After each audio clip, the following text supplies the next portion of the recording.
Welcome to Lady Mythos. Every king in Greece was legally required to fight the Trojan War. Not persuaded, not recruited, required. Bound by an oath they had all sworn years earlier, out loud, in front of witnesses, standing on the pieces of a sacrificed horse. And here is the part almost nobody ever hears. That oath was invented by one man to solve a completely different problem, long before anyone in Greece had heard the name Paris of Troy. And when the war finally came to collect him, he was the very first man who tried to get out of it. His name was Odysseus. You already know some of him: the wooden horse, the one-eyed giant, the long way home.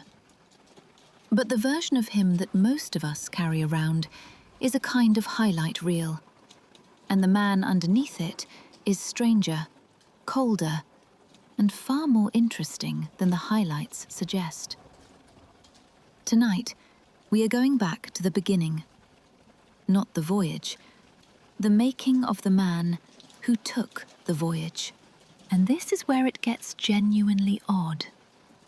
Because Odysseus is the only hero in Greek mythology that the Greeks themselves could never agree about.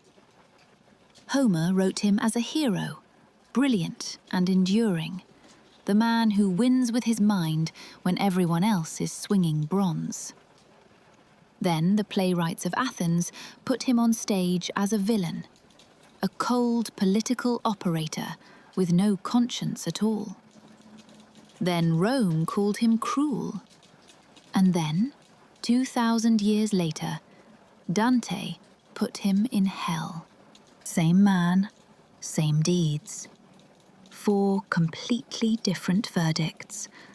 So that is the question I want you to hold on to for the next hour and a half, because everything we are about to walk through is evidence for one side or the other. Was Odysseus a hero? Or was he something else entirely? Something the world has spent 3,000 years politely refusing to name. This is part 1 of 2. Tonight is the man himself, from the cursed bloodline he was born into, to the night a city burns because of an idea he had. Part 2 is the road home, and it is the darker of the two, which is saying something. Some of you have come here because of the film, and if that is you, stay, because I promise you, the story underneath it is much older and much rougher than the one you saw on the screen. We will talk about the film properly near the end. I have opinions. If you like these long, slow, dark ones, subscribe and settle in properly. Make a drink, turn the lights down, and tell me something in the comments while you listen. Tell me where in the world you are tonight and what the weather is doing there. Because I do read them, and I like knowing who is out there in the dark with me. And while you are down there, answer the question: hero or something else? Do not think too hard about it yet. I am going to ask you again at the end, and I would be curious to know whether you changed your mind. Because the truth is, he was named for trouble on the day he was born. His own grandfather said it out loud, standing over the cradle in front of the whole household. He looked at that baby, and he did not offer a blessing. Chapter 1. The Cursed Bloodline of Odysseus. Start with the island, because the island explains a lot about the man. Ithaca sits at the far western edge of the Greek world, out where the maps of the time simply stopped bothering. It is small, it is rocky. Goats on thin hillsides, olive trees bent sideways by the wind. A harbour you could walk around in an afternoon. The palace is not a palace the way you are picturing it. It is a big stone farmhouse with a hall in it, and the king of the place counts his wealth in pigs and cattle. That is what Odysseus is king of. Not gold, not armies, a hard, poor, beautiful little rock at the end of everything. Remember that, because a man is about to turn down eternity to get back to it. His father was Laertes, king of Ithaca before him. His mother was Anticlea. And on paper, that is a perfectly ordinary royal marriage, right up until you look at who Anticlea's father was. Her father was Autolycus, and Autolycus was a thief. Not a man who occasionally stole things. The thief. The most famous one in Greece. The one they told stories about, specifically because nobody could ever prove anything.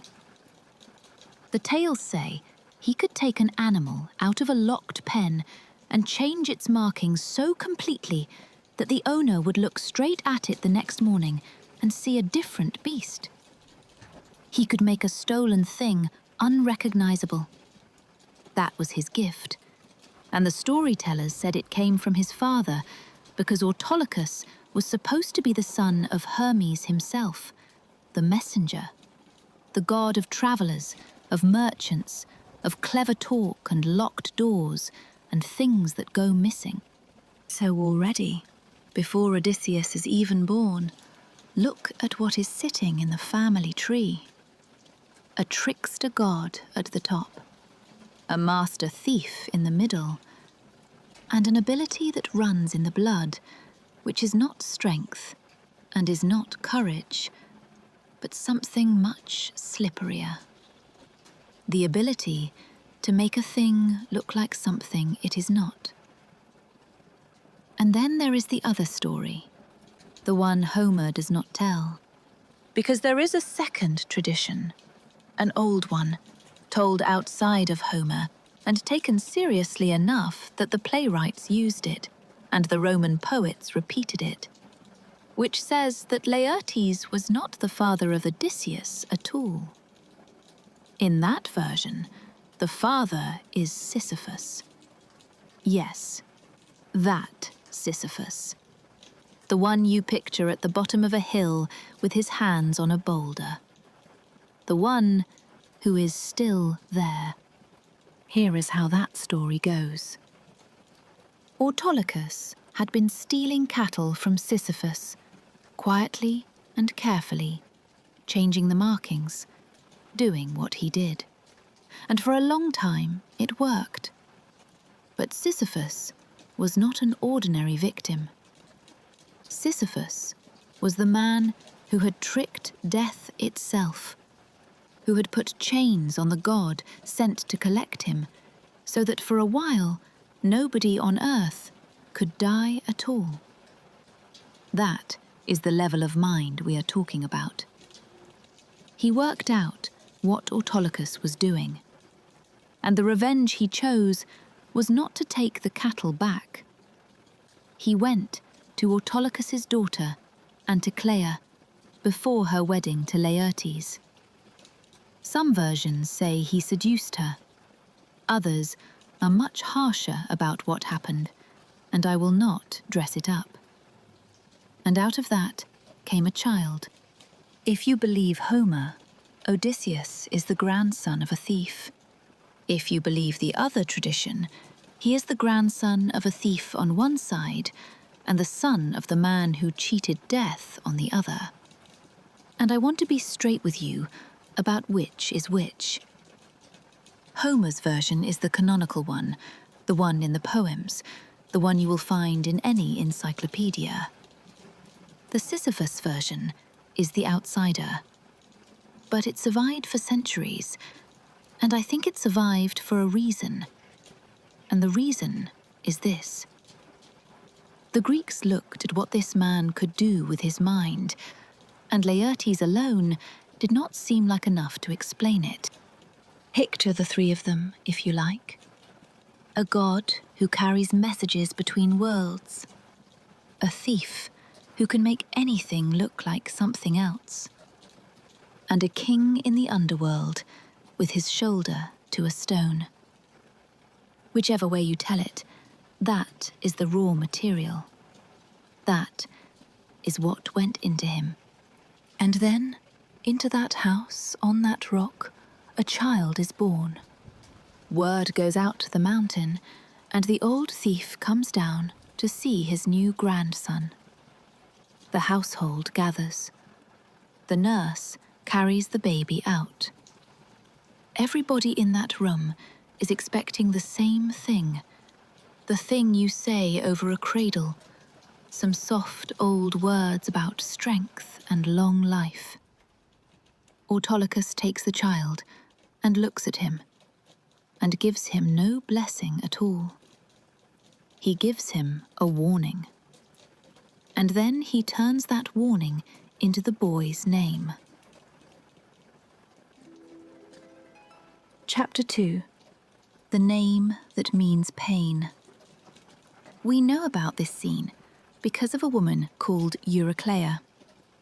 She was the nurse in that house, and she was in the room, and decades later, in Book 19 of the Odyssey, she is the one who tells us what the old man said. Hold on to her name. She comes back at the worst possible moment, and she is holding a bowl of water when she does. What Autolycus said was roughly this. He had come into this world as a man who had angered a great many people, men and women both, across the whole wide earth. And a great many people had angered him in return. So let the child carry that. Let him be called Odysseus. The name is built on a Greek verb, odysomai. It means to be angry with, to hate, to bear a grudge, to cause pain. And here is the thing that makes it more than a cruel joke. The thing that makes it the most precise name in Greek mythology. The verb cuts in both directions. It can mean the one who gives pain. It can also mean the one who receives it. Odysseus is both. He is the man who causes suffering, and he is the man on whom suffering is inflicted. And by the end of these 2 videos, you will not be able to separate the two with a knife. I should be honest with you about something, because I would rather tell you than have you find out later and think I was hiding it. Modern linguists mostly think this is a folk etymology, which means the name probably came first from somewhere much older, possibly not even from Greek at all. And the story about the angry grandfather was invented afterwards to explain a word nobody could account for anymore. And I do not think that weakens it. I think it makes it stronger, because it means the Greeks looked at this name they had inherited and looked at the man attached to it and decided that the only explanation that fit was pain. They needed his name to mean that. That tells you what they thought of him. Now the second half of the chapter, and it is a different kind of scene entirely. Take the firelit room and the old man and the baby and put them away. We are going up a mountain. He is a young man now, not a child, and he has gone to visit his grandfather's house on the slopes of Mount Parnassus. There is a feast, there are cousins, and in the morning there is a hunt. Picture it properly, because the details matter. It is early. The sun has only just come over the shoulder of the mountain, and the light is coming in low and level through wet trees. The ground is soft. There are dogs out ahead, casting back and forth, and beaters moving through the undergrowth. And the men are spread out in a line with their spears low. And there is a thicket. Thick enough that the sun has never got into it. Dense enough that no rain has ever properly soaked through it. A black tangle of brush and dead leaves. The boar is lying up inside it, out of the weather, and it hears the dogs coming. Odysseus is the first man to it. That is worth pausing on, because it is easy to think of him as the clever one who hangs back and lets other people take the risk. And that is not what happens here. He is closest, he is fastest, and he goes in with his spear up. The boar comes out of that thicket at him. It is faster than a young man expects, and it gets underneath the spear, and the tusk goes into his thigh and opens it, sideways, right down to the bone. And he does not let go.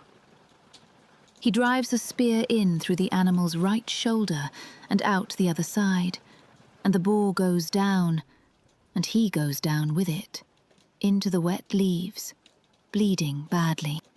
They carried him off that mountain. His uncles bound the wound and stopped the bleeding, and they sang the old charm over it, and in time it closed, and he went home to Ithaca with a limp that faded and a scar that never did. A long, pale ridge of it high on his thigh where the tusk went in. Think about what he came down that mountain carrying.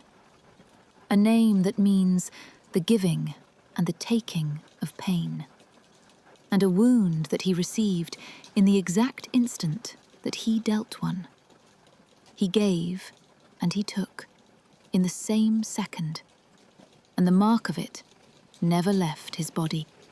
I want you to remember that scar, not because it is dramatic, because 20 years from now, in a small dark room in his own house, surrounded by men who want him dead, that scar is going to be the only thing left on earth that can prove who he is.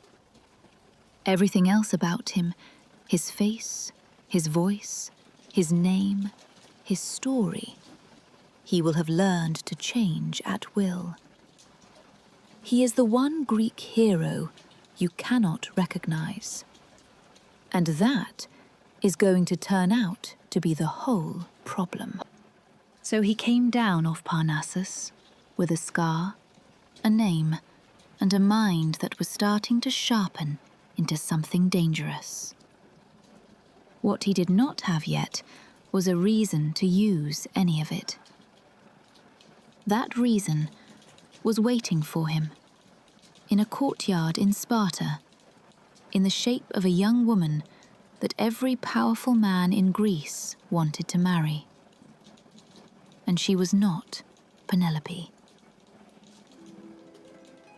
Chapter 3.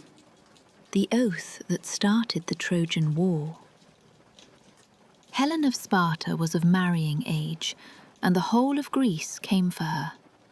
Understand what that actually looked like on the ground, because we say it too casually. This was not a handful of suitors. Every king, every prince, every warlord with a fleet and a name worth saying came to the house of Tyndarus, and they came loaded. Picture the courtyard.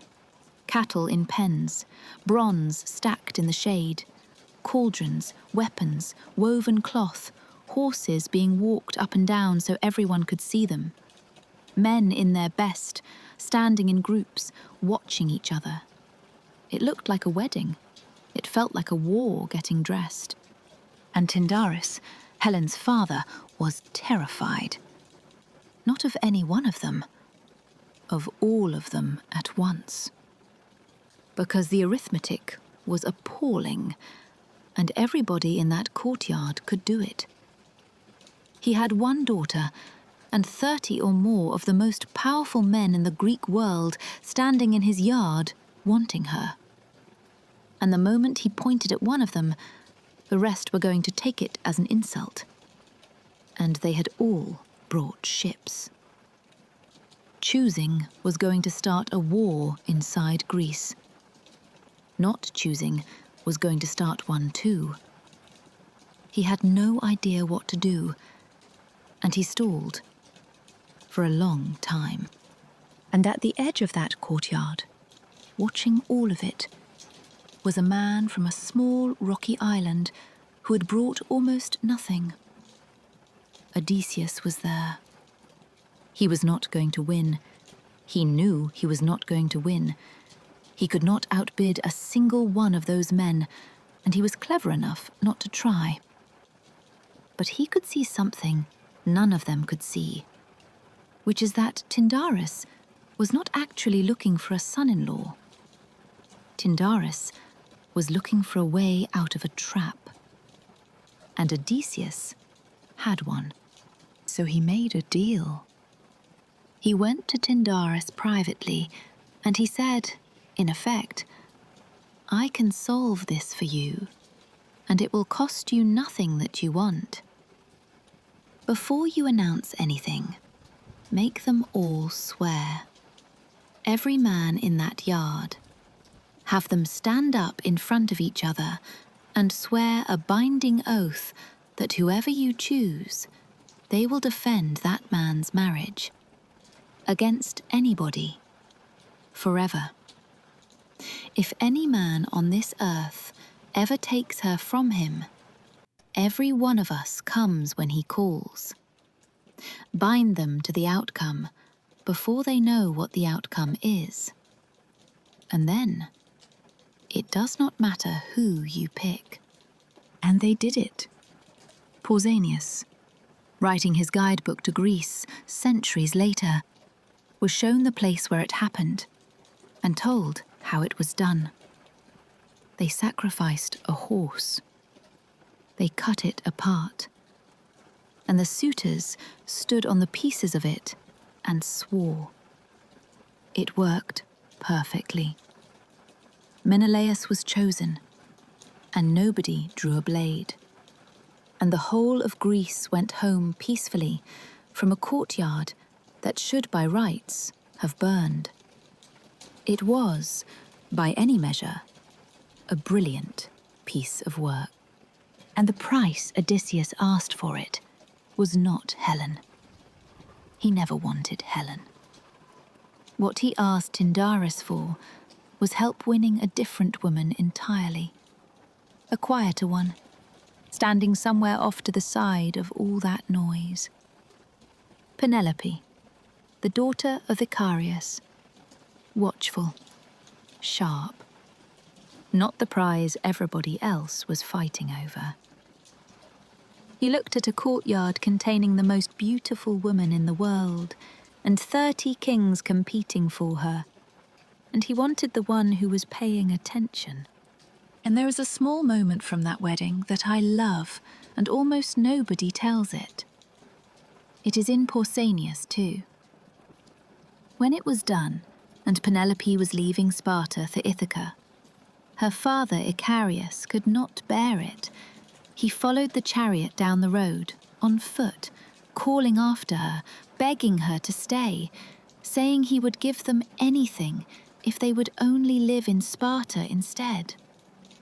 And Odysseus, to his great credit, stopped and turned around and told her the choice was hers. Go with him or stay with her father, and either way, he would not argue. And Penelope said nothing at all. She did not answer him. She reached up and pulled her veil down over her face. And Icarius stopped in the road because he understood, and he let the chariot go. And on that spot, he built a shrine to modesty. She answered the biggest question of her life by refusing to speak. I want you to file that away somewhere safe. In part 2, that same woman is going to sit across a fire from a man in rags and outthink the cleverest human being in Greek mythology, and she is going to do it exactly like this. Quietly, without ever showing you her face. So the oath is sworn, the wedding is done, and the years go by. Odysseus goes home to his rock. He becomes a father. He gets to be, for a little while, a man with a small kingdom and a good marriage and a baby son. And I think that is the happiest we ever see him.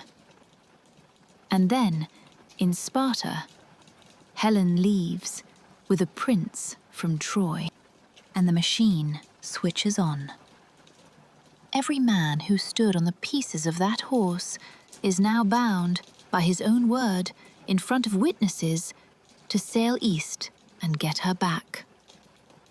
The oath that stopped a war in a courtyard has just started a much bigger one across the sea. And it dragged in every king in Greece, including the man who invented it. And Odysseus, of all people, had absolutely no intention of going. Chapter 4: The Madman and the Plough.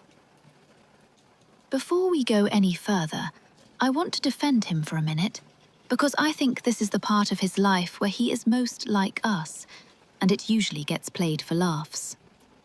Look at what he actually had. A wife he had chosen carefully and clearly liked enormously. A father getting old. A son so new that he could not yet hold his own head up. A small kingdom that needed running, on an island where the fishing mattered and the harvest mattered, and nobody was going to do it for him. And a war on the other side of the world, over another man's marriage, for a woman he had personally declined to compete for, that was going to take years. Everything about that is understandable. He did not want to go. I would not have wanted to go, and so he did the thing that people who are cornered and clever have always done. He tried to make himself impossible to use. The recruiters came anyway. They always do. Word had gone out, the oath was being called in, and a delegation came over the water to Ithaca to collect the king. And what they found when they got there was a man who had lost his mind. Picture the field. It is a bright, ordinary morning on a small farm, and everything in it is wrong, in a way that takes a second to register. There is a plough moving up and down the furrows. It is being pulled by two animals that do not match and should never be yoked together, straining against each other, dragging the blade crooked. And behind it is the king of Ithaca, in a peasant's cap, walking the furrows, sowing his own good soil, with salt, handful after handful, out of a basket at his hip, casting it left and right across his own fields. Salt in the earth that feeds his people. And his face is completely, perfectly blank. He does not look up when they call him. He does not look up at all. It is a good performance. It is a brilliant performance, actually, because it is not raving and it is not foaming. It is quiet. It is the kind of madness that makes people uncomfortable and want to leave, which is precisely the point. And it very nearly worked. But there was one man in that delegation who did not believe a word of it. His name was Palamedes, and he is the most important person in this story that you have never heard of. Palamedes was clever. Not clever in the way a soldier is clever. Clever in the same way Odysseus was clever, which is a rare and dangerous thing to be standing in a field with. The Greeks credited him with inventing things, real, useful, civilization-shaped things. They said he gave them letters. They said he gave them numbers. They said he gave them dice and weights and measures, and in some tellings, even the practice of lighting fires on headlands so that ships could find their way in. Hold that last one. It comes back, and when it does, it is going to be the worst thing in this video. So Palamedes stands at the edge of that field, and he watches the salt going into the ground, and he thinks, no. He does not argue. He does not accuse. He turns around and walks back to the house, and he finds the nurse, and he takes the baby. And he carries Telemachus out into the field, and he lays that child down in the open furrow, directly in the path of the plough. And then he steps back, and he waits, and he says nothing at all. That is the whole test. There is no shouting, no threat, no trick beyond this one appalling piece of arithmetic. A madman does not swerve.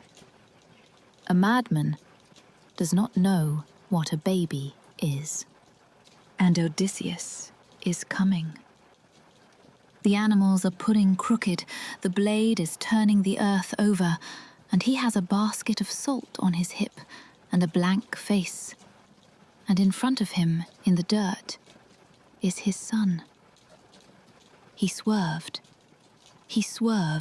and in the second that the blade turned aside, the whole performance collapsed. And everybody standing at the edge of that field knew exactly what they had just seen. He was not mad. He was the sanest man in Greece, and he had been caught.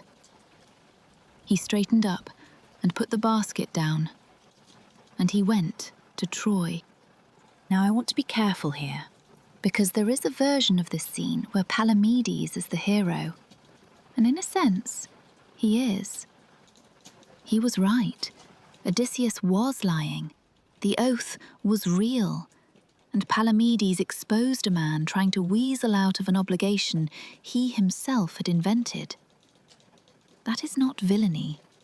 That is one clever man beating another clever man in front of an audience, cleanly, using nothing but a correct guess about what was underneath.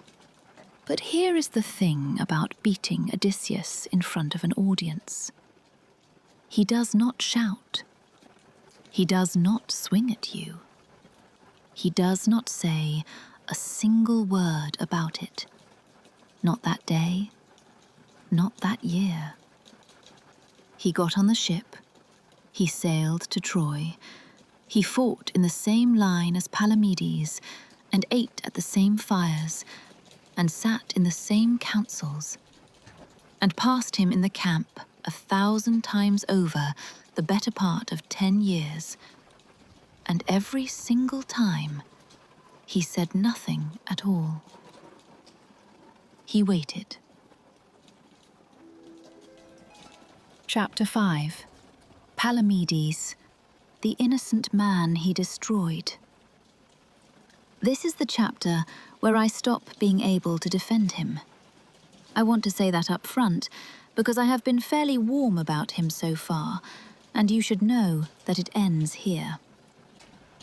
Picture a tent at night, somewhere in the middle of the Greek camp on the beach below Troy, years into the siege. The camp is not a camp anymore. It has become a squalid little town of huts and drying nets and pens and smoke. It is late. There is one lamp, and a man is sitting under it, working. He is not sharpening anything. He is writing. He is copying another man's hand. He is writing a letter, in the voice and the style and the seal of King Priam of Troy. And the letter is addressed to Palamedes. And what the letter says, warmly, gratefully, in the manner of one gentleman to another, is thank you. Thank you for what you have agreed to do for us. Here is the sum we discussed. It names an amount of gold. Then he goes out, in the dark, to the tent where Palamedes sleeps, and he digs. Under the floor of another man's tent, in the sand, he buries gold. Not a rough amount, not a generous amount, exactly the amount named in the letter he has just forged. Because the whole thing only works if the numbers match, and the numbers matching is what will make it impossible to argue with. Then he covers it over and goes to bed, and waits for somebody else to find it. They found it. The letter reached Agamemnon, as it was always going to. Agamemnon read it, and did what any commander in a 10-year siege would do, which is order a search. And they went into Palamedes' tent, and they turned up the floor, and there it was, the exact sum. In the ground, under the bed of the cleverest man in the Greek army. There was no trial worth the name. Agamemnon handed him over to the soldiers, and I am not going to walk you through the next part in any detail, because it does not need it, and because it was ugly in the most ordinary way that things are ugly when a crowd of frightened, exhausted, angry men decide together that they have found the reason for everything. He was taken out in front of the army he had served for years. They picked up stones, and a man who had given Greece its letters and its numbers was killed by the people who used them. No surviving version of this story says he was guilty. Not one. Every single telling agrees that the letter was a forgery, and the gold was planted, and Palamedes had never spoken to a Trojan in his life. What the versions disagree about is only how it was done. The forged letter and the buried gold is the popular one, the one that survived best, and it is the one I have told you. But there is another tradition where it is cruder and more direct. In that one, Odysseus and Diomedes go to him with a story about treasure at the bottom of a well, and they help him down, and then the stones come after him. In another, he simply drowns on a fishing trip with the wrong companions. In several of them, Diomedes is standing right there, holding the other end of the rope. Take your pick. They all end in the same place. An innocent man is dead, and the man who arranged it walks back to his tent and goes to sleep. And the war carries on around him as if nothing has happened. Except it is not finished. Because Palamedes had a father. His name was Nauplius, and he was an old man, and he was a sailor.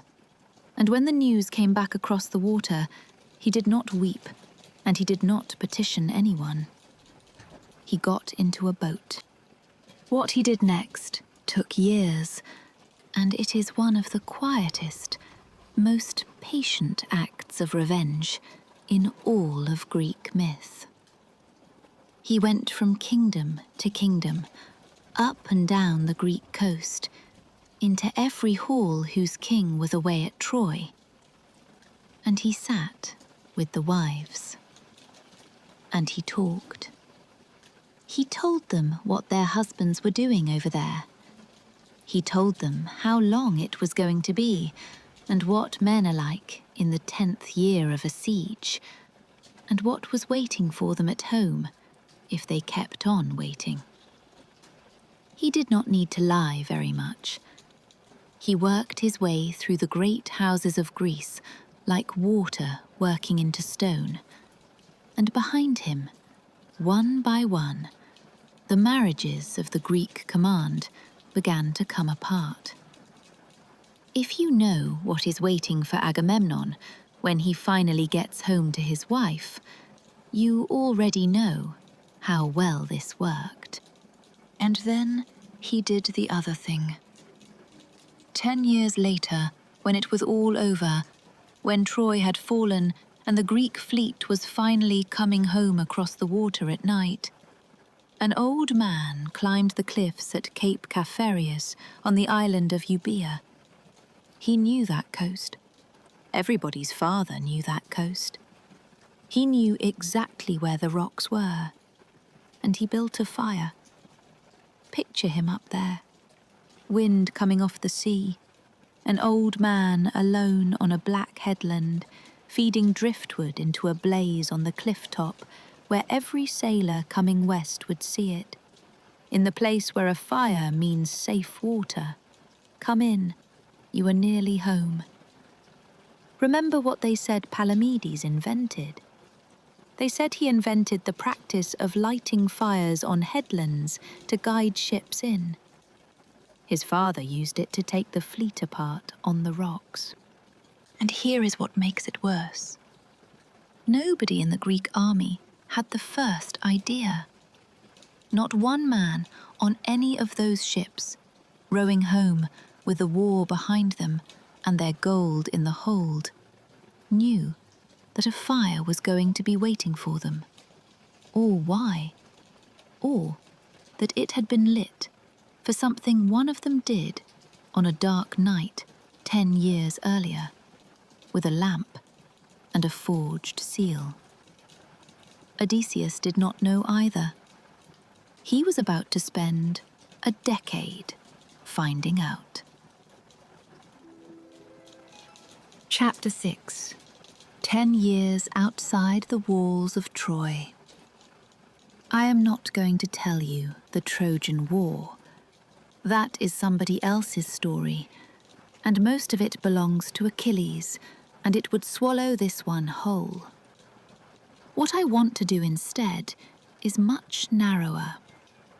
I want to show you what this particular man did in that war, and what it cost him.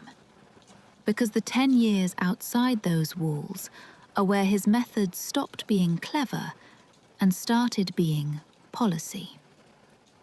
First, forget the version where he is a great warrior. He is not. He is good. He is properly good. He is brave enough. He holds a line. He does not run. But he is never the best man on that field, and Homer never once pretends otherwise. He gets one proper moment of glory in the Iliad, one stretch where the fighting is all his, and it ends with him wounded and surrounded, and shouting for help until somebody comes and drags him out. That is his Aristeia. That is his big day. His actual value to that army was completely different. He was the one they sent when a thing needed solving rather than winning. He was the envoy, the negotiator, the man who could go into a hostile tent and come out with an agreement, or go into a hostile camp and come out with information. When Achilles sulked in his tent and the entire war stalled on the mood of one man, it was Odysseus they sent to talk him round. He was the fixer. Every army has one, and nobody puts up a statue to him. Now, a small thing that I find thrilling out of all proportion, and it is about a hat. There is a moment in the Iliad where Odysseus is arming himself for a night operation, and Homer stops the poem to describe his helmet in loving, unnecessary, oddly specific detail. It is leather. It has a felt cap sewn inside it, and a lattice of interwoven straps to hold the shape, and the outside is covered, all over, in rows of white boar's tusks, split and cut flat and stitched down, with the rows running in alternate directions, so the pattern reverses, line by line. That is not a poet inventing something. Helmets exactly like that exist. They have been dug out of Bronze Age graves in Greece, real ones, with the tusks still on them. And new examples were being found near Pylos as recently as this year. And here is the part that gives me a chill every time. That kind of helmet had gone completely out of use centuries before Homer. Nobody in Homer's world had ever seen one. Nobody in Homer's world could have described one.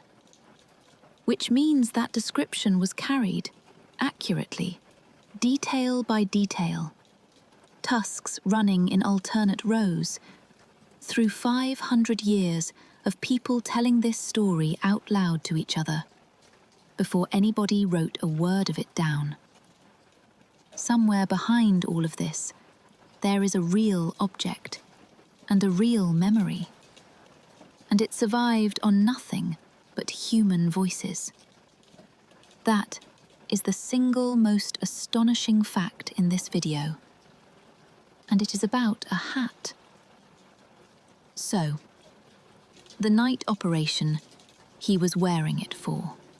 He and Diomedes go out after dark into the empty ground between the two armies. It is the only sustained piece of the Iliad where you see his methods with the glamour stripped off. And I think it is there, deliberately. They catch a Trojan called Nolan, out on the same errand, scouting. They take him alive. He is terrified, and he begs, and they promise him mercy in exchange for everything he knows. And he tells them everything, gratefully, at speed, in the way that people do when they think they have found a way to live. He had. They had promised. They killed him anyway. Then, with what he told them, they walk into the Thracian camp, where King Rhesus and his men are asleep, and they go through them in the dark, and they take the king's horses and ride out. 12 men and a king in their beds, in silence. There is no glory in that passage. Homer does not put any there. Some ancient scholars actually argued that whole section must be a later insertion, precisely because it sits so badly against everything around it. Whether or not they were right, the effect is the same. The cold, ruthless Odysseus is not a later invention by people who disliked him. He is already there in the oldest text we have, out in the dark, breaking a promise to a frightened man. 2 more, quickly, because they show you the shape of him. Philoctetes. 9 years earlier, on the way to Troy, one of the Greek archers was bitten by a snake. The wound would not close. It smelled. It never stopped smelling, and the man screamed with it day and night, and it disrupted the sacrifices, and the army could not stand it. So they put in at the island of Lemnos, and they left him there, alone, with his bow and a little food, and the wound. In Sophocles, it is Odysseus's decision, plainly and coldly, made on exactly those grounds. Other accounts spread it more thinly across the Greek command. Take your pick again. 9 years later, a prophecy says Troy will not fall without Philoctetes and his bow. And so, Odysseus has to sail back to that island and persuade the man he abandoned to come and save the people who abandoned him. He does not go alone, and he does not go honestly. He brings Achilles' teenage son with him and sends the boy in first to lie to him. That is what he thinks will work. It is what does work. and the Palladium. There was a prophecy that Troy could not fall while a certain sacred wooden statue of Athena stood inside its walls. So Odysseus and Diomedes went in at night and stole it. 2 men, over a wall, through a sleeping city, out again with a goddess under a cloak. There is a dark little coda to that one. In one tradition, on the walk back across the plain, Diomedes was carrying the statue and Odysseus was walking behind him, and Odysseus quietly drew his sword, because if he came into camp alone with the Palladium, the credit would be his alone. And Diomedes saw the shadow of the blade go up on the moonlit sand in front of him, and turned around and marched him the rest of the way back to the Greek camp at sword point. The Greeks kept a phrase from that night. Diomedian necessity, they called it. Being made to do something you do not want to do, by a man walking behind you. By the end of all this, every condition had been satisfied. Philoctetes was there, the bow was there, Achilles' son was there, the Palladium was out. Every prophecy about the fall of Troy had been ticked off, one by one, at enormous cost. And the war did not end. Because the thing standing between the Greeks and that city had never been a prophecy. It was a war. And in 10 years, nobody had ever got over it. Chapter 7.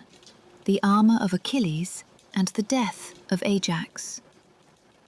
Achilles is dead.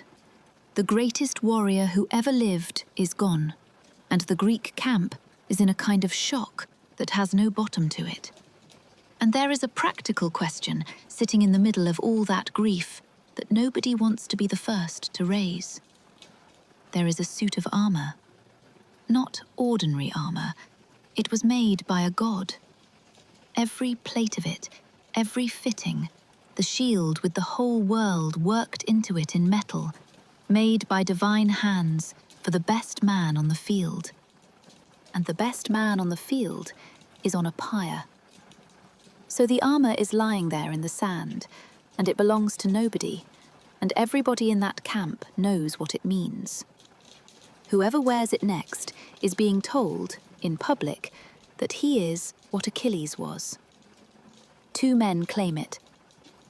The first is Ajax, and I want to make his case properly, because it is a good one, and because in about 4 minutes you are going to feel very sorry for him. Ajax is enormous. He is the strongest man in the Greek army, and by common agreement, the second best fighter alive after Achilles himself. He is also, and this matters, straightforwardly decent. He is not clever, he does not scheme. He stands where you put him, and he does not move. And when the Trojans broke through and came down onto the beach with fire to burn the ships, it was Ajax who stood on the decks and held them off alone. And there is one more thing on his side, and it is the thing that makes what happens next so hard to watch. When Achilles fell, it was Ajax who went out into that fighting and picked the body up and carried it off the field on his shoulders through the whole Trojan army, while Odysseus walked backwards behind him, holding them off. They did it together. Ajax carried him, Odysseus covered him.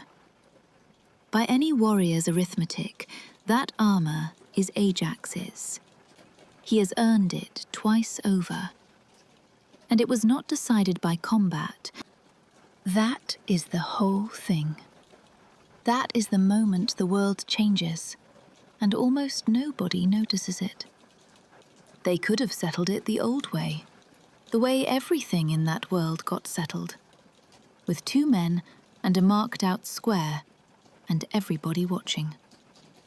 Nobody suggests it. Instead, they call an assembly.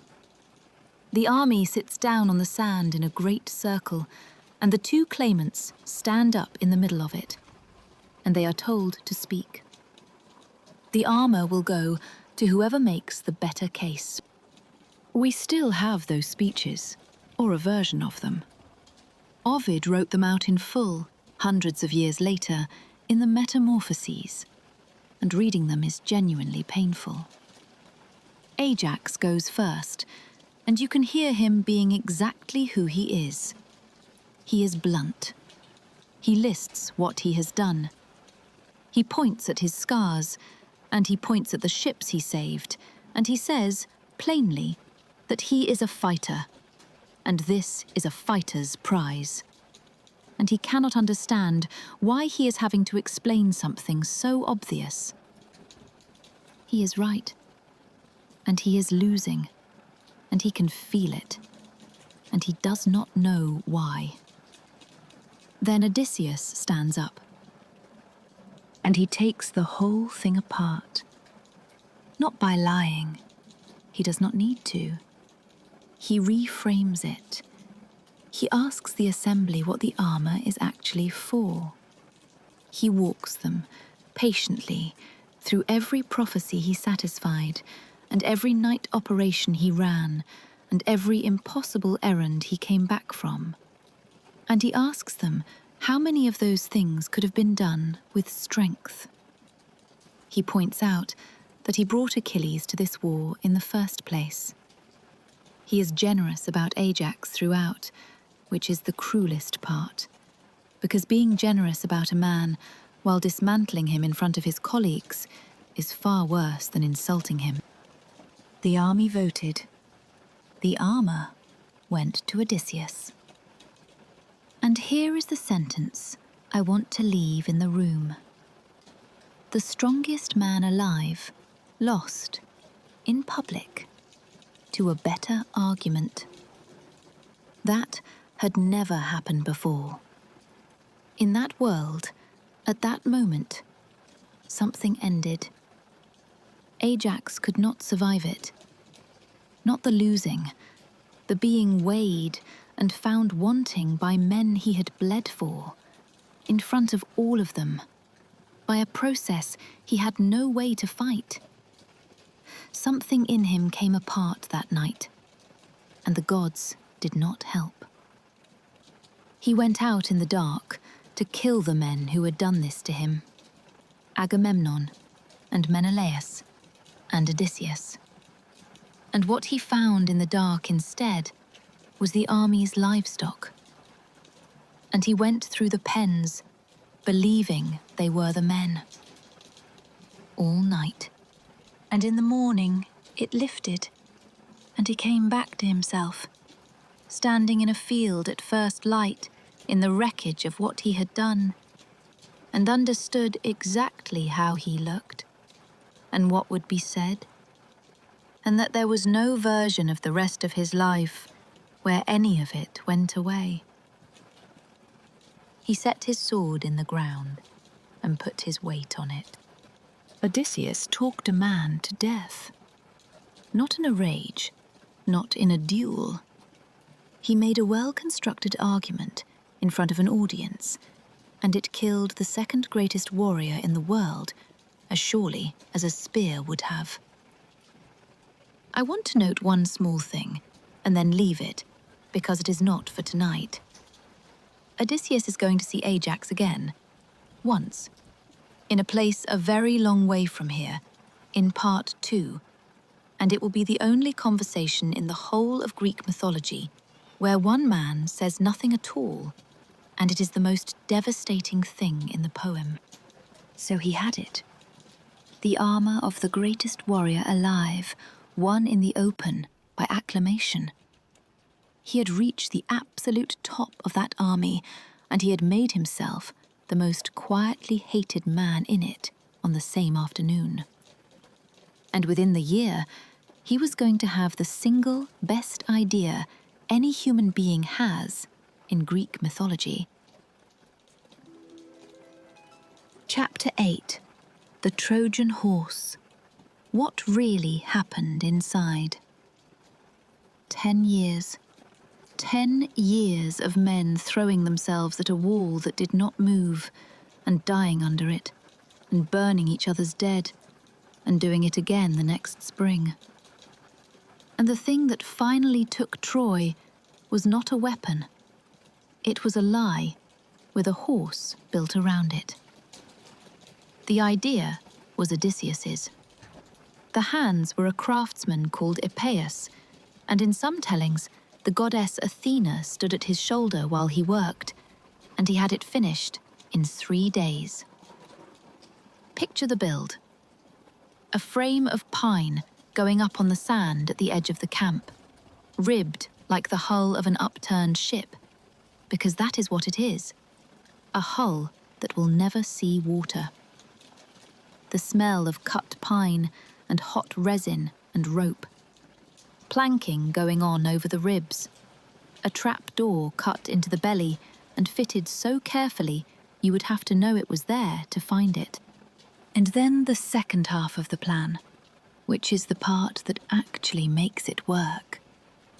The whole Greek fleet burns its camp and sails away. Imagine waking up on the walls of Troy to that. 10 years of smoke and noise and a beach black with ships, and then one morning, silence. The huts burnt out, the pens empty, the horizon clean in every direction. And standing on the empty sand where an army used to be, one enormous wooden horse, with an inscription on it dedicating it to the gods for a safe voyage home. They had not gone. They were behind the island of Tenedos, waiting, watching the coast. And the Trojans, after arguing about it, after a priest warned them and things came out of the sea and took him, dragged that horse into their own city with their own hands. It would not fit through the gate, so they pulled down part of their own wall to bring it in. 10 years that wall had held. They opened it themselves, with ropes and rollers and singing, because they thought the war was over. Now here is the moment I actually want to spend our time on, because it is in Homer, in Book 4 of the Odyssey, and hardly anybody tells it. It is night. The horse is inside the city. Troy has been celebrating all day and has finally gone quiet, and there are men lying in the dark inside that thing, packed in shoulder to shoulder, in the heat, in the smell of pine and sweat and each other, waiting for the hours to pass. And somebody comes out into the square, alone, and starts walking around the horse. It is Helen. She has worked it out, or she has guessed, or something has told her, and she walks slowly around that hull in the dark, running her hand along the planking. And then she starts to speak. She calls them by name, one after another, the men inside. And as she says each name, she uses his wife's voice. Think about what that is like from the inside. You are lying in the dark, in the belly of a wooden animal, in the middle of an enemy city, and you have not heard your wife's voice in 10 years. And you hear it now, on the other side of a plank, an arm's length away, saying your name. And one man breaks. His name was Anticlus. He hears the voice of his wife Laodamia exactly as he remembers it, and his mouth opens to answer her. It is not weakness. I do not think there is a person listening to this who is certain they would have done better. And a hand comes over his mouth in the dark. Odysseus, holding him completely still and completely silent, while a woman on the other side of the wood goes on saying his wife's name, and then moves on, and then finally walks away across the square. That is where Homer leaves it. In Homer, he simply holds him until it is safe, and the goddess Athena draws Helen away, and nothing more is said. But there are later tellings, and they are harsher, and they are now the more popular ones. In those, he holds on too long and too hard, and when it is over and the danger has passed and he lets go, Anticlus does not move, and the men in the dark pass a cloak forward and cover him where he lies, and nobody says anything, and they wait for the signal. I do not know which of those I believe, and I have tried. I do know that both versions have survived side by side for 3,000 years, and that says something about how people felt about the man doing the holding. The signal comes. The trapdoor opens. The gates are opened from inside, and the fleet has already come back across the water in the dark. And Troy burns. And this is where I have to be honest with you about what the sack of Troy actually was. Because we have a way of telling it as a triumph, and it was not one. It was a night in a burning city with no soldiers left in it. Priam, the old king, was killed at an altar, in the place where a man goes precisely because it is supposed to be the one place he cannot be touched. Cassandra, a priestess, was dragged out of the temple of Athena herself, and Hector's son, Astyanax, still a baby, was thrown from the walls of the city because a live son of Hector was a war in 20 years' time. The versions differ about who did that last one, and I am going to give you all three because this is the moment where you decide what you think of Odysseus. In some, it is Neoptolemus, Achilles' son, who takes the child up onto the wall. In some, including Euripides, Odysseus is the one who stands up in the Greek council and argues that the boy cannot be allowed to grow up, and wins the vote, and the child dies because he was persuasive. And in a few, he does it himself. The most common shape of it is that Neoptolemus's hands did it, and Odysseus's mouth arranged it. And through all of that, they were tearing apart the temples of the gods who had been helping them. That is the part that matters for everything that comes next. Athena had been on the Greek side for 10 years. Athena had stood at the shoulder of the man who built that horse, and she watched her own priestess dragged out of her own temple by the men she had been protecting, and she turned her face away from that fleet. All of it. Every ship. Including his. He had done what 100,000 men and 10 years could not do. In a single night. With timber and rope and a lie. And it would be 20 years before he saw his wife again. Chapter 9. Hero or Villain? The Trial of Odysseus. I want to step out of the story for a bit. Put the burning city down. We will pick it up again. Because we have now watched this man do a great many things. And I think you are probably somewhere in the middle on him. And that is exactly the right place to be. Because the Greeks were too. And what I want to show you now is not another episode. It is what happened to his reputation afterwards, over about 2,000 years. and it is one of the strangest things I know about any figure in myth. Start with Homer, roughly the 8th century before the Common Era. Homer's Odysseus is a hero. Not a flawless one. Homer is far too good for that. But the whole architecture of the Odyssey is an argument in his favour. It says that endurance beats rage. But the man who thinks his way out lives, and the man who smashes his way out does not. Homer gives him standing titles that follow him around like a coat of arms. Of many counsels, of many devices, of many turns. Sacker of cities. And in the poem itself, the goddess of wisdom loves him, personally, unmistakably. Not as a patron loves a client, but as one clever creature enjoying another. Athena is not fooled by him. That is the point. She sees exactly what he is, and she likes it.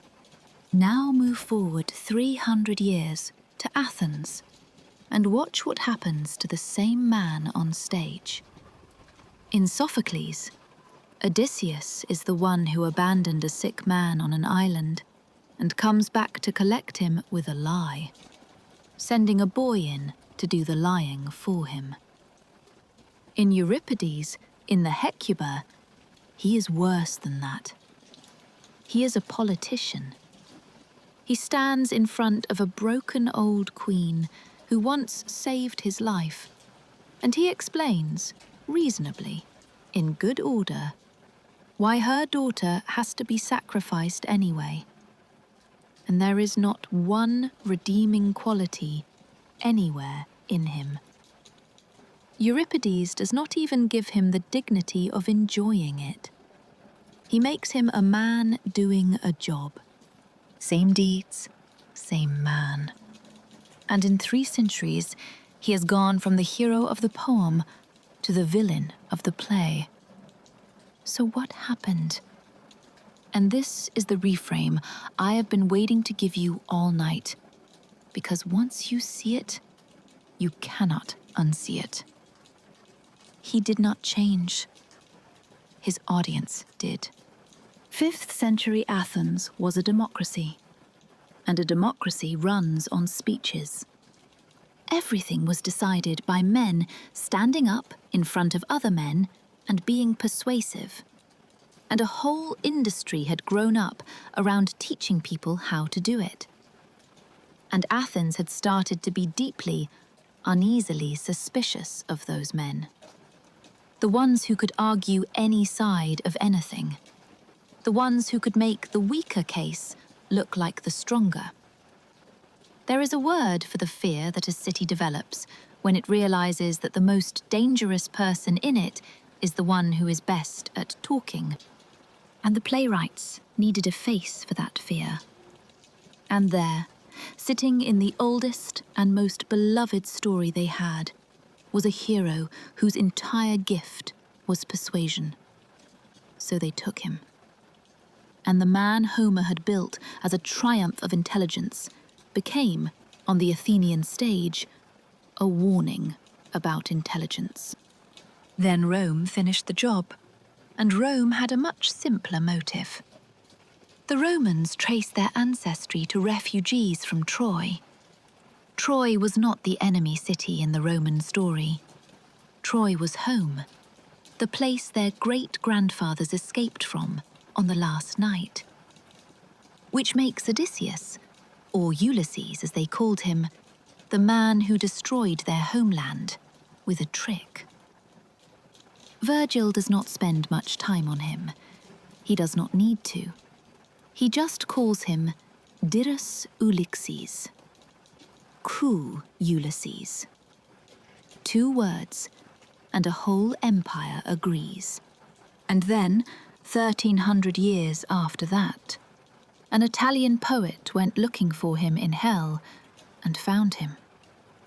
In Canto 26 of the Inferno, Dante is walking through the 8th circle, which is where the fraudulent are kept. And in one particular ditch, the souls are not visible at all.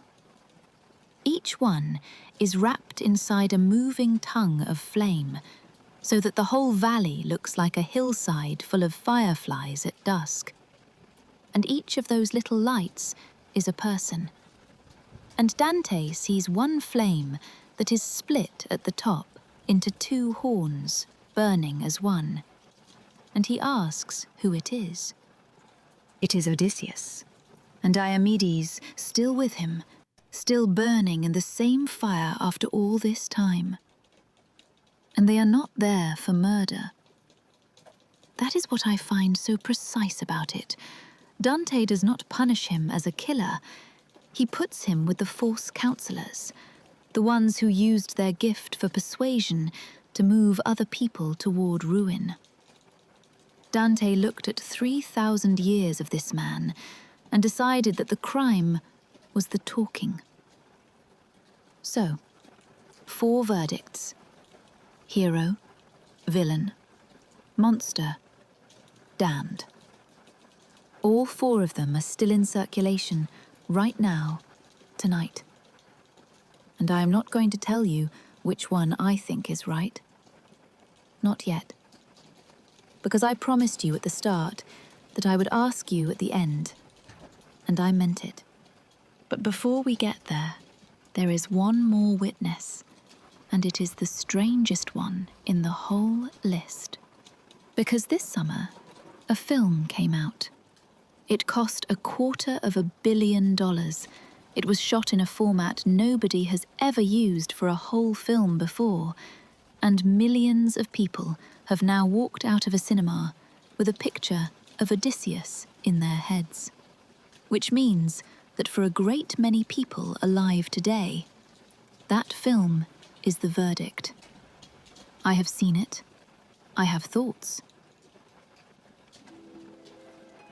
Chapter 10. Christopher Nolan's Odyssey. An honest opinion. Right.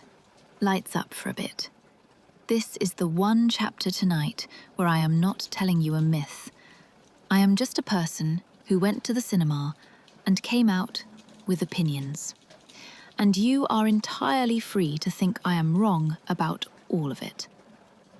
The Odyssey, directed by Christopher Nolan, came out on the 17th of July this year. $250 million. Universal.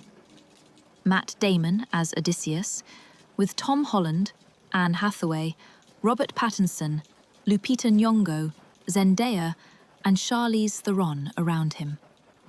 It is the first film ever shot entirely in the IMAX format, which is not a small thing. And the reviews have been extraordinary. Staggering achievement. Best Picture conversations. People talking about Best Actor for Damon.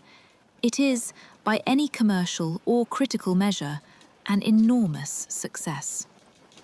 And I want to start with what it gets right, because there is a lot. And because I think there is a kind of person who reviews a film like this by sneering at it, and I do not want to be that. The scale is real. The Cyclops is a real monster. The wooden horse looks like an actual engineering problem that actual people solved, which is rarer than it sounds. And the sack of Troy is not a triumph in that film. It is ugly, and it is vivid, and it carries the sadness of it, which is exactly the choice I would have begged them to make. The structure is the brave bit. Homer's poem is not told in order, and that surprises people. It starts near the end, with Odysseus already stranded, and the great adventures arrive as memory. Nolan kept that.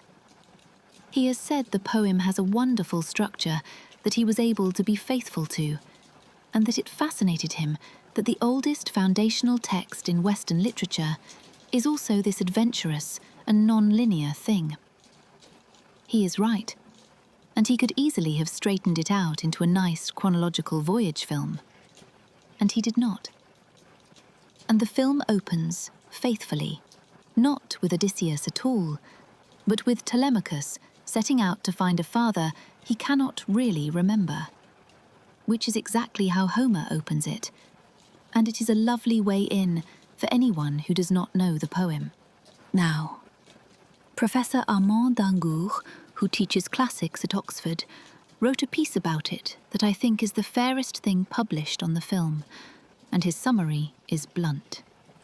He says, it does not try to capture everything that makes the poem memorable, and he lists what it drops. Odysseus's longing for home, his verbal skill, and the notion of deceitfulness as heroism. And his verdict at the end is this, and I am quoting him. Nolan's Odyssey was never going to be Homer's. There is little Homeric and nothing Hellenic about it. But as a piece of spectacular filmmaking, it will surely earn a place in the movie pantheon. The specific losses he points out are worth knowing. The nobody trick in the Cyclops' cave is not in the film. The marriage bed scene, which is the emotional climax of the entire second half of the poem, is dropped. Argos the dog is compressed to almost nothing. Calypso gives Odysseus the lotus rather than the lotus eaters. Zendaya's Athena is deliberately ambiguous, and you are left unsure whether she is really there or whether she is happening inside his head, which I actually thought was a smart solution to a hard problem. Circe is reimagined as a rustic sorceress who insists her magic does not turn men into pigs, it simply shows you what they already are. And the bards do not appear at all. And d'Angoul's judgment on Damon's Odysseus is 5 words long. More brawn than brains. There is one more thing, and it is the strangest footnote to this whole release. Nolan publicly said that one of his inspirations was Emily Wilson's translation, the one from 2017, the first complete English Odyssey ever published by a woman. He quoted her opening line, which is the most talked about first line in modern translation. Tell me about a complicated man. And then, Emily Wilson reviewed the film. And she took it apart. She called the writing abysmal. She said it lacked psychological, emotional, political, and ethical depth. And the line that went round the world was this one. I would be ashamed to have written any part of this script. Although, and this is the part I like her most for, she has also said, separately, that the release of the film is still something to celebrate, because translations of Homer are flying off the shelves because of it. So here is my honest opinion, for what it is worth. I think the 2 things the film cuts are the 2 things that are actually load-bearing. Take the nobody trick. That is not a fun little gag you can lift out. It is the single best idea in the poem, and it is his entire character in one move. He survives by giving up his name. He wins by making himself nobody. And then, and this is the bit that makes it a tragedy rather than a joke, he cannot live with having done it anonymously, and he shouts his real name across the water at a blinded giant so that somebody will know it was him. That is the whole man. His gift and his flaw are the same act, 40 seconds apart. Remove it, and you have removed the engine. And the marriage bed. That is the only moment in the entire story where somebody outthinks Odysseus. And it is his wife, and he loves her more for it. That is the reward at the end of 20 years, not the killing, the being beaten, by the one person he wanted to come home to. Underneath both of those, there is a simpler problem. which is that a muscular Odysseus is a contradiction in terms. The whole architecture of this character depends on him not being the strongest man in the room. He is the answer to the question, what does a person do when everyone around them is bigger? And the honest answer the Greeks gave was, they lie beautifully. That is uncomfortable. It is also the point. But let me put the other side, because there is one, and it is not weak. A film is not a poem. And one of the things the film is very bad at is an unreliable narrator.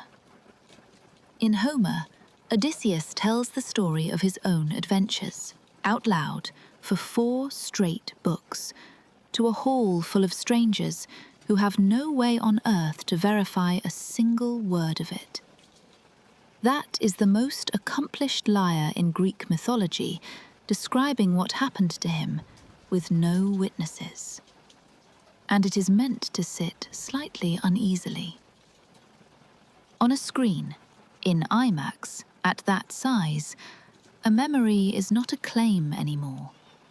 It is just what happened. That is a real limitation of the medium, and I do not think it is fair to call it a mistake. And there is one more thing on the credit side that outweighs every complaint I have made. That film has sent millions of people back to a 3,000-year-old poem. There are copies of the Odyssey moving off shelves right now because of it.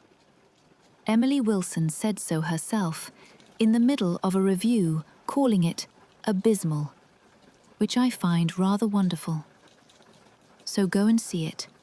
Enjoy it enormously. And then read the poem, because the poem is stranger. Tell me what you thought, actually. I am curious whether people who did not know the story loved it, and people who did know it felt cheated, because that is my suspicion, and I would like to be proved wrong. And there is one last reason I wanted to talk about the film here, at this point in the story, rather than at the very end. Because the film ends where Homer ends. A man, a house, a bed, a wife, and the credits. The ancient world did not stop there. Epilogue.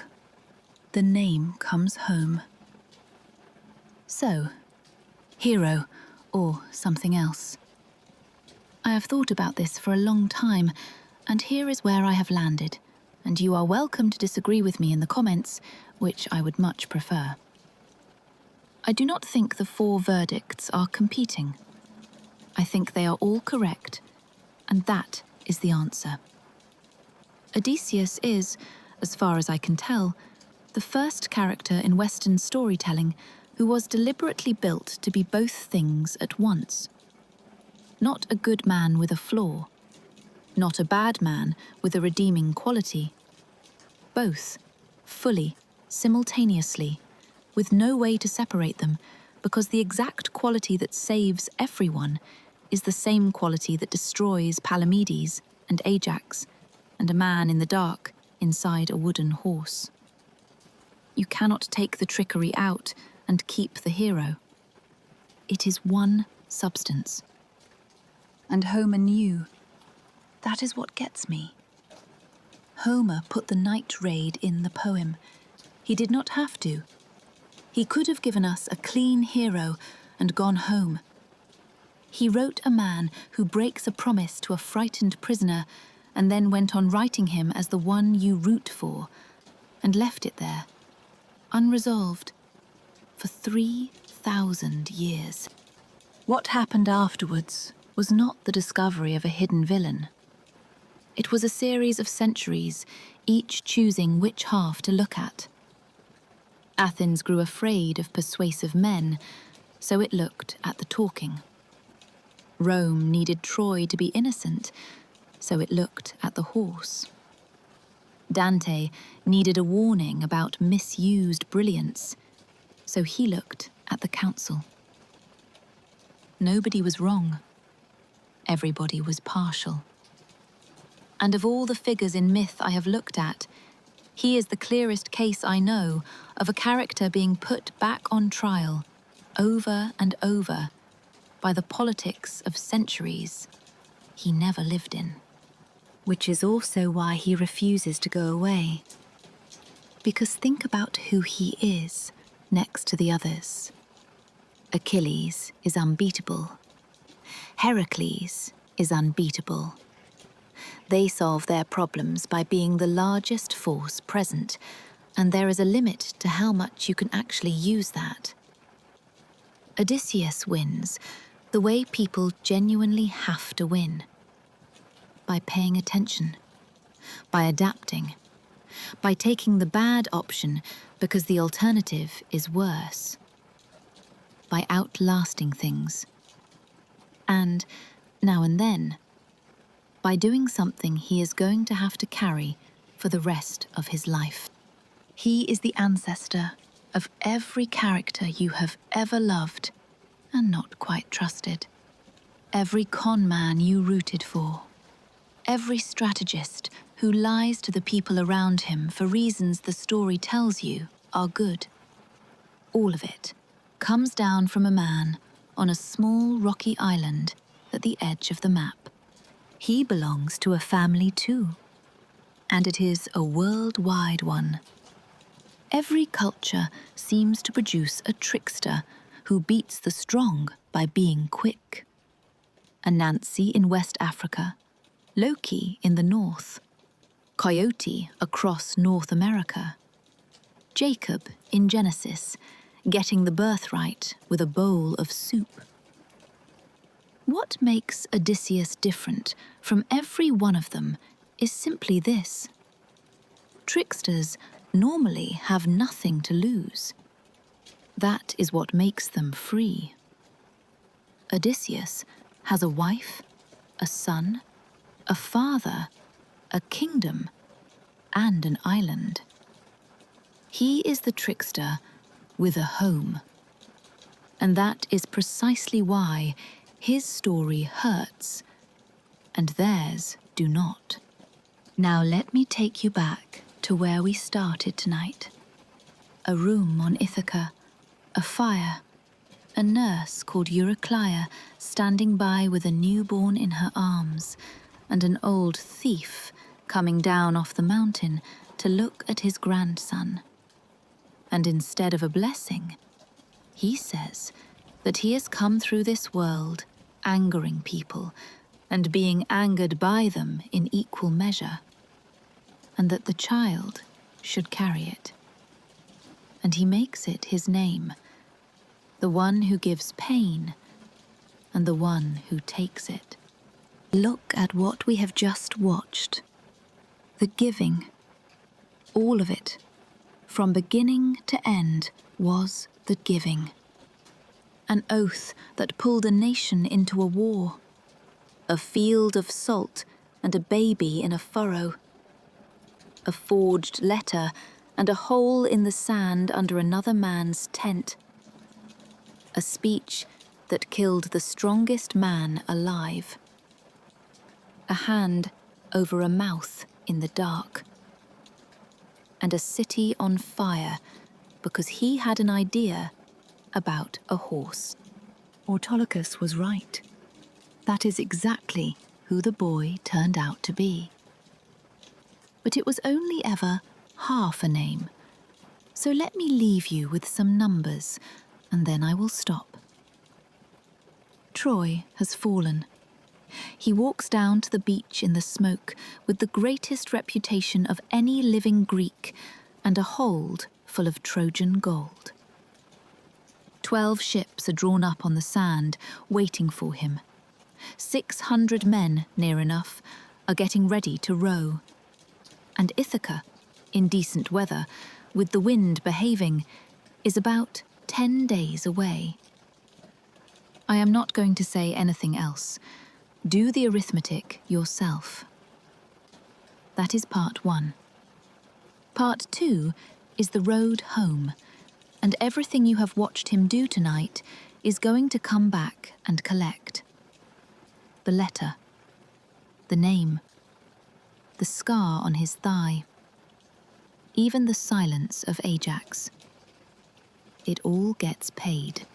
Tell me your verdict down below, now that you have the whole picture. Hero or something else? And tell me if it changed between the beginning of this video and the end, because that is the part I am most curious about.